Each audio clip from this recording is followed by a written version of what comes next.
അപ്രതീക്ഷിത മഴയെ തുടർന്ന് ഒരുമനയൂർ പഞ്ചായത്ത് ഓഫീസിൽ വെള്ളം കയറി വ്യാപക നാശനഷ്ടം. 1 മണിക്കൂറോളം നീണ്ടുനിന്ന ശക്തമായ മഴയാണ് പ്രദേശത്ത് വെള്ളക്കെട്ടിന് കാരണമായത്. താഴ്ന്ന പ്രദേശത്താണ് പഞ്ചായത്ത് ഓഫീസ് സ്ഥിതി ചെയ്യുന്നത് എന്നതിനാൽ വെള്ളവും ചളിയും ഓഫീസിലേക്ക് ഒഴുകിക്കയറി. ഓഫീസ് ഉപകരണങ്ങളും രേഖകളും ഉൾപ്പെടെ നിരവധി സാമഗ്രികൾ നശിച്ചതായി അധികൃതർ അറിയിച്ചു. സംഭവത്തിന് പിന്നാലെ പ്രതികരിച്ച panchayat president PM Tahir, highway നിർമ്മാണത്തിലെ അശാസ്ത്രീയ നടപടികളാണ് ഈ ദുരന്തത്തിന് പ്രധാന കാരണമെന്ന് ആരോപിച്ചു.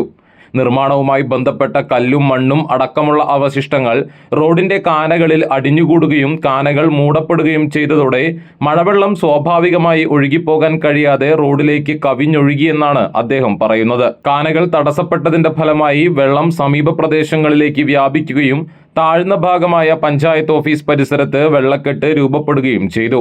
ഇതുവഴിയാണ് വെള്ളവും ചെളിയും ഓഫീസിനകത്ത് കയറാൻ ഇടയായതെന്നും അദ്ദേഹം കൂട്ടിച്ചേർത്തു. ഇന്നലെ രാത്രി ഇത് ഒരുമന ഗ്രാമപഞ്ചായത്താണ് പരിസരം.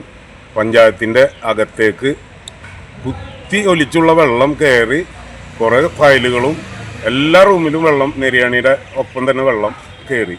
അതെന്താ സംഭവം എന്ന് വെച്ച് കഴിഞ്ഞാൽ ഈ ഹൈവേയുടെ അശാസ്ത്രീയമായിട്ടുള്ള പണി ആ കാണയിലേക്ക് ഒരു തുള്ളി വെള്ളം പോലും പോയിട്ടില്ല. ആ വെള്ളം ഫുള്ള് പഞ്ചായത്ത് ഓഫീസിൻ്റെ ഉള്ളിലേക്കാണ് എടുത്തത്. ഫുള്ള് കച്ചറ നിറഞ്ഞ് എല്ലാ ഫയലുകളും, കുറേ ഫയലുകളെല്ലാം നഷ്ടപ്പെട്ടിട്ടുണ്ട്.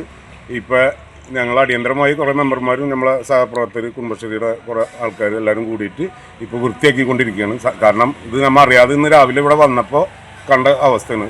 പഞ്ചായത്ത് തുറന്ന് നോക്കിയപ്പോൾ പഞ്ചായത്തിൻ്റെ ഉള്ളിൽ മൊത്തം ചെളി കെട്ടിയിട്ടുള്ള വെള്ളമാണ്. ഇതെന്താ സംഭവം എന്ന് വെച്ചാൽ ഈ ഹൈവേ പണിയുമ്പോൾ അതിൻ്റെ കാണയിൽ വെള്ളം പോകണുണ്ടോ ഇല്ല എന്നുള്ള ഇതൊന്നുമില്ല. അവർ വന്ന് പോകണമെന്നല്ലാണ്ട് ഒരു തുള്ളി വെള്ളം പോലും ആ കാണയിലേക്ക് പോകുന്നില്ല. എല്ലാ വെള്ളം കൂടി പഞ്ചായത്തിൻ്റെ ഉള്ളിലേക്കാണ് വന്നിട്ടുള്ളത്. ഇതിന് അടിയന്തരമായിട്ട് ഈ കമ്പനി ഏതാണോ, ശിവാലയ കമ്പനി എന്നാണ് നമുക്ക് അറിയാവുന്നത്, അടിയന്തരമായി ഇടപെട്ട് ഇതിൻ്റെ നടപടി സ്വീകരിക്കണം എന്നാണ് പറയാനുള്ളത്. സംഭവത്തെ തുടർന്ന് നഷ്ടപരിഹാരവും അടിയന്തര ശുചീകരണ പ്രവർത്തനങ്ങളും ആവശ്യപ്പെട്ട് പഞ്ചായത്ത് അധികൃതർ ബന്ധപ്പെട്ട വകുപ്പുകളെ സമീപിച്ചിട്ടുണ്ട്.